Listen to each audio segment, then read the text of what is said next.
Hello and welcome to another Need for Speed The Run Dev Insider series. We're here with Eduardo Agostini and Kirk Gibbons. Both you guys have seen Kirk before. He was on our first episode. Ed, you were on a lot of the world stuff that we did before, but now you're working on the run, so it's good to have you guys back. We wanted to chat with you guys about the look of the game, the art direction, the environments, everything. But I want to start off with a quick question that we were talking about before we started filming was, what's your guys' favorite spot in the game? Well, I'd say right now one of my favorites is Smoky Mountains. Nice. But I also have to admit that every time we have a new track and we get all the lighting in there, that becomes a new favorite. There's lots of beautiful tracks. Team's done an amazing job. Nice. What about you? Yeah, right now I've been working with the team that's involved with New York a lot, and it's got some great variety in there, so it's pretty exciting and seeing it come together and really have a good contrast between our other urban centers. Nice. So those are two very kind of different environments. Why those ones in particular right now? Well, I'd say for Smoky Mountain, I love it because it has such a strong mood. We have one that's just filled with all the fall leaves, like colors that we don't have, like your warms and your reds and your oranges. It's beautiful, leaves all over the ground, absolutely gorgeous. And then we have another section of the track that's filled with fog and mist and the lights coming through, and it's just absolutely gorgeous, and also has kind of a nice tone that's both dark and beautiful, kind of like the game. And I don't think I've ever seen it in any driving game or necessarily any game. It's beautiful. Yeah, the atmosphere is really good in that track. And cool. We talk about character, having these tracks have some character.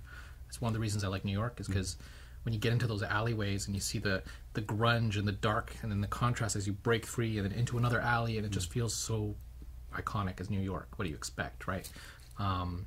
But it's not the typical New York. It's not your tourist attraction New York. We're trying to get into a side of these locations that you don't normally see. And as we travel across the United States, that's what we're going to get people to see, is all the spots that they never imagined. They always expect, but they never imagined. So That's really cool. We were talking about a little bit before too, is there's some areas that we have a lot of kind of ambient animation going on, so a lot of stuff going on in the scene that it really kind of brings those environments to life that much more. I think Wisconsin was one of the ones that you guys highlighted. Maybe you could talk about that a little bit. yeah, we it's funny because it's a track that is kind of calm in nature. It's kind of unassuming. You're driving through a farm's kind of a farmscape. But then when you start seeing airplanes flying by and spraying fields, and you see sprinklers going, and you see tractors and combines working the fields, it's suddenly like, wow, this place has a bit more life than you're normally used to. Yeah. It was one of those things that we kind of gloss over, but on this track in particular, it really comes together and makes the whole place feel alive. Cool. It's such a nice contrast too, because you have these kind of beautiful scenic things, and then these cars just come roaring through 200 miles per hour. Yeah. That's a great contrast. I think is really interesting. That's really cool. We were talking a little bit before too about the different variations. So the run is a very linear story. You're going to be coming through each stage. It's got a very set time of day, but you guys also do a lot of variations on those for other such things like challenge series, and you guys were saying autolog challenges as well. Maybe you talk about that a little bit. Sure. So for the run, like you said, it's very specific. We're telling a story. We want to feel like you're continually progressing through the worlds and through the U.S. And we've also designed it so at the beginning of each stage, the game is designed in stages. It starts out and it's a little nicer and I'd say a little happier.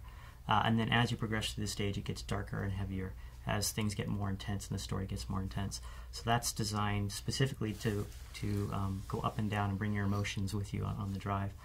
And then on the times a day, on autolog challenges, again, we have these beautiful tracks. We've got 2 or 3 times the amount of track of any Need for Speed game, but then we see them in 2 or 3 times a day as well. And with the Frostbite engine, absolutely stunning.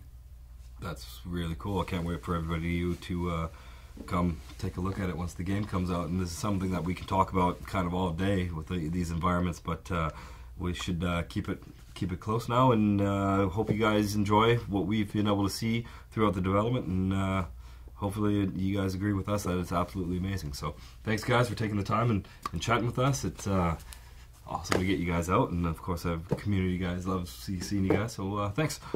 Thanks guys. Thanks.